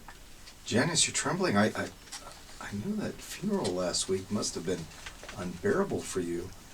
And Sarah, let me write you a prescription for a sedative. It'll help you calm down. I don't want a sedative. I want some answers. You and Jack have been best friends since college. You and I both know Jack was as healthy as a horse. He had never been sick a day in his life. There was never any history of heart problems in Jack's family. And yet you expect me to believe that he actually died from a heart attack? Janice, you've read the autopsy report. The U.S. Attorney General conducted a formal investigation. It's over, Janice. I'm sorry. Don't you find it odd that Janet would fly out to conduct a personal investigation? Especially for some small town Memphis lawyer? Jack was no small town lawyer. He was a partner in one of the largest firms in Memphis. How much did Jack tell you about what he was working on? Well, he told me that he had an upcoming trip to Blythesville, and he said that he wanted to conduct his own investigation. I mean, Christ, why couldn't that husband of yours be satisfied with staying inside the courtroom? Why did he always have to be Dick Tracy, too? John, Jack called that Monday from Blytheville. He found what he was looking for. He told me that he didn't think he would make it out alive. He was right. John, I'm afraid. I'm afraid for my life and for Sarah's. Wow. You know, it's a matter of national security, and, you know, that such preposterous conclusions not be released to the press. Such conclusions, you know, could harm the president's image as well as ruin your career. To save you from any further embarrassment and whatever, you know, I'm relieving you of your duties. Those were her exact words. I mean, it didn't make sense at the time, but oh boy, now it does. What did Jack die from? Anthrax. What is anthrax? Anthrax is a steroid used on cattle. Now, ranchers use it to produce meatier livestock. You know, a research team at UT Martin found out that when it was injected into smaller animals, it produced heart failures. You know, because it's a steroid, the heart attack occurs naturally. And unless you're specifically looking for traces of this steroid, no doctors would ever know that it wasn't a heart attack. How did you know to look for the drug? John? Well, I put together the research team at UT Martin. Mm-hmm. Bad dude. Bad dude. You killed my husband. You're right. Company man. Adam and Mr. Keating.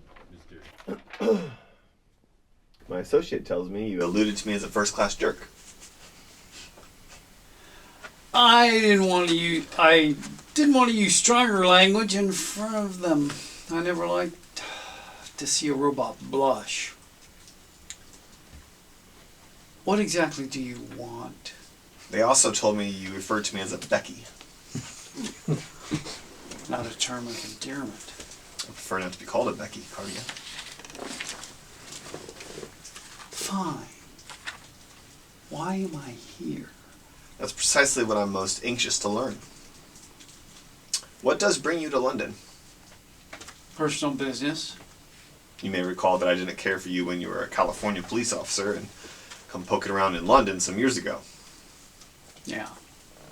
I find I care for you even less right now. Right now that you're nothing more than a private investigator. I dislike you about the same as I did back 7 years ago. No more, no less. This unknown soldier case is one I don't want anyone interfering with. Whoa now. You don't have any jurisdiction in France. Don't try playing schoolboy games with me. You're much too far along in years to bring it off, Cardigan. There's been a new killing, huh? Right here in England. I assumed you already knew that. Isn't that why you came over to England in such a rush? No, it isn't. Who's the victim? Senator Ainsworth. He was murdered outside the apartment of his current mistress. His Skycar pilot was only shot with a stun gun. Ainsworth, of course, was killed by having his body quartered. Do all the details match the other killings? The description of the killer's match. His method was the same. But something's bothering you. I know you've been hired to look into the murder of Joseph. Are there really any indications that he wasn't a victim of the unknown soldier? Some, yeah. The note he left last night contained a variation. Which was? In addition to his usual message, he added a postscript. It consisted of one word. True. Which can mean that this was a true unknown soldier kill and not an imitation. You're thoroughly convinced there are two separate killers? There seems to be. There's the unknown soldier, and there's the copycat who did it in Busan. Look, you give me your word you're not here to interfere with this investigation. Until you told me. I didn't even know there'd been a new killing. Where are you staying? The Crystal Palace Hotel. You may consider our interview at an end. Okay. So the Kippy cut. Is that how you said that name? Kitty cat. It's okay, Conji. Kitty cat. Okay, so gentlemen, you can be much more dismissive and upset that he's in your territory again. Right. You have positional authority. He's there nosing around. Gotcha. So let him know that. Okay. Okay? And you just don't give a shit. Right. You're following up on a lead you had, and you don't care what he thinks about you being there. Max and Jean? Yeah, good. Max and Jean. Good. Hey guys, this is just a note for everybody. If you're not cold reading aloud 30 minutes every day, I can tell. I don't care if I'm ever in front of a camera again. Although I did enjoy doing the film I did 2 years ago. So I have to be tilted to this. But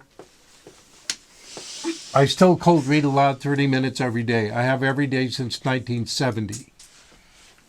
I do it because I won't ask you to do something I'm not willing to do. But I can only suggest that you do it. I can't force you to do it. But I do know after 70 plus years of being a working actor, not just someone walking around with a script under my arm saying I'm a bartender, but I want to be an actor, a working actor, I know how important these skills are, because you've heard me say this before, and Jeannie wrote it in her new writings that she wrote. Your craft will support you when your knees won't. And it's important that you understand that. This is a business, guys, like any other business. If you don't stay on top of your stuff, somebody else will come by and gobble you up. There's always a faster gun in the West. Okay? Remember that. Okay. Who starts? I do. Jeannie do.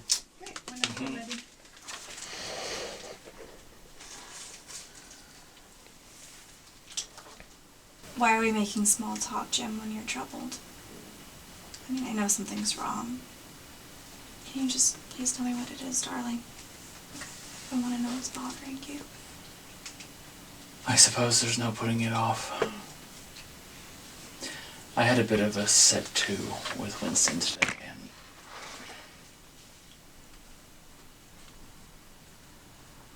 Is that all? Oh, I mean, you've had clashes with him before, and they always blow over, so this will just... I've resigned. You've resigned.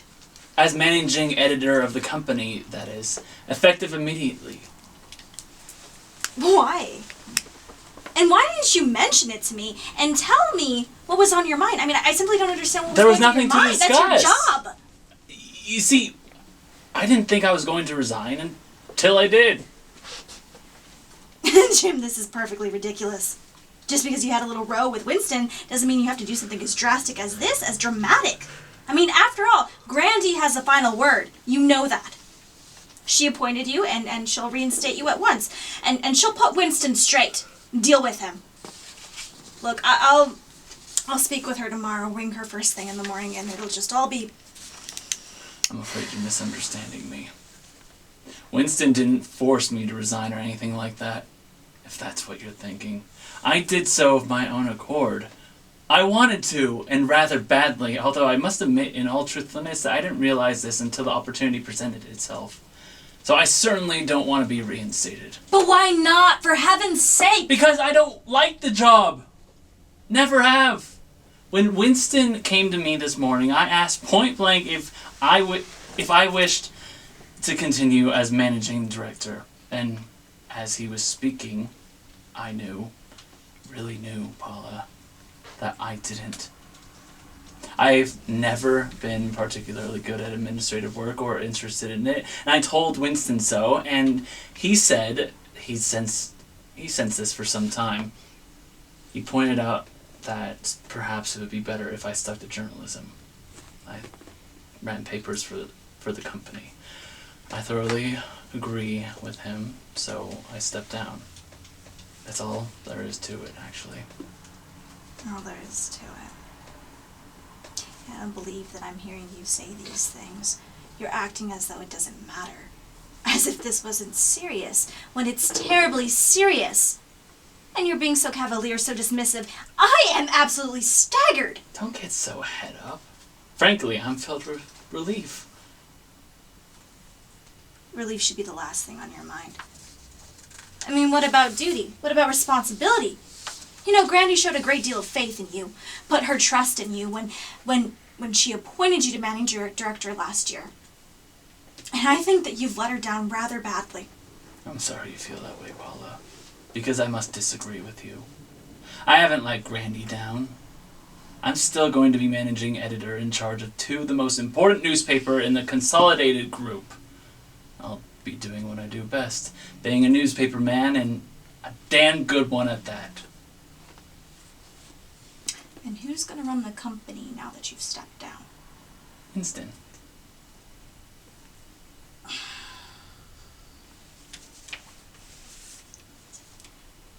You know very well he doesn't want that job. Neither do I. You know, I hope this sudden and rather extraordinary decision of yours doesn't mean that Grandy will have to cancel her trip with Blackie. She really needs this holiday. What did she say? I mean, I presume that you've already told her. Naturally, I've told her. Winston and I walked over to the store at lunchtime for a meeting with her. Your grandmother accepted my resignation. Winston's agreed to take the job, and he didn't seem very perturbed about the idea either. Grandy isn't going to cancel her holiday. Rest assured of that. Come on, relax. You're the one who's more upset than anyone. Grandy and Winston respect my decision. They didn't quibble. In fact, there was very little discussion. It was rather cut and dried, actually.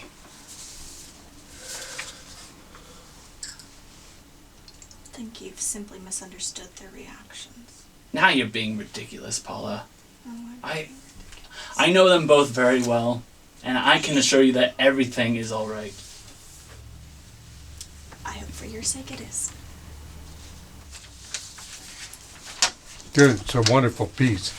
Row, not row. Row is a British term for argument. A row. A row. So if you want to change it to argument, Oh, do I say that? yeah, Oh, when did I say that? you said row. Somewhere in there. Page 2, middle of page 2, I think. But it's not like I know all the material, I just know all the material. But it's somewhere in the middle of page 2.